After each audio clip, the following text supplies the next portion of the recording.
ஜாடிக்கேத்த மூடிப்பா அப்படின்னு நம்ம சொல்றோம்ல. இது ட்விட்டர்ல பழமொழி எனக்கு ஒருத்தர் எழுதி அனுப்பிச்சிருக்கிறாரு. அதாவது புருஷன் ஒரு பொய் சொன்னா, அந்த பொய்க்கு கரெக்ட்டா ஜால்ரா போடுற ஒரு மனைவி இருக்கணும். ஆமாங்க நான் நேத்து உங்க வீட்டுக்கு தாங்க கிளம்பினோம்னு உடனே, ஆமா கிளம்பினோம்ல மழை வந்துச்சுல்ல அப்படின்னு இவ இவ வேற தூபம் போடுவா. ஆக மொத்தம் ஒருத்தன் பொய் சொன்னா, அதுக்கு ஏத்தபடி அந்த கூட இருக்கிற ஆளும் ஜால்ரா போட்டான்னாக்கா, இது ஜாடி, இது ஜாடிக்கு ஏத்த மூடி. சாதாரணமா ஜாடி எல்லாம் இந்த மூடி சரியா இல்லன்னாக்கா பூஞ்ச காலம் பூத்துரும். உள்ளுக்குள்ள மாவடு கீவடு போட்டுட்டு, அந்த மூடி கரெக்ட்டா போய் உட்காரணும். அப்படி இல்லன்னாலும் மேல அதுக்கு ஒரு துணிய கட்டி வேடு கட்டுறதும்பாங்க.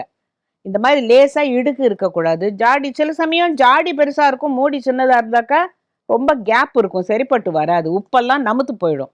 ஆக, ஒருத்தர் ஒன்று சொன்னால், அதுக்கு சரியான படிக்கு தாளம் போடுறாங்கல்ல. இப்போ ஒரு பாஸ் இருக்கிறாருன்னா, அவர் தப்பா சொன்னா கூட, கூட இருக்கிறவன் ஒருத்தன் காக்கா பிடிக்கிறவன் இருப்பான். எல்லா ஆஃபீஸ்லயும் இதெல்லாம் உண்டு. அவன் என்ன பண்ணுவான், "சார் உங்கள போல உண்டா சார்? நீங்க சொல்றது தான் சார் கரெக்ட்டுன்னு" அப்படி ஒரு ஜாலம் போடுறான் பாரு. அந்த தாளம் போடுறபோது என்ன சொல்லுவாங்க? ஜாடி, ஜாடிக்கு ஏத்த மூடி. இந்த பழமொழியெல்லாம் இன்றைக்கும் எல்லா இடத்துலயும் உபயோகப்படுறாப்புலயும் இருக்கு. சொல்ற மாதிரியும் தான் இருக்கு. இல்லைங்களா?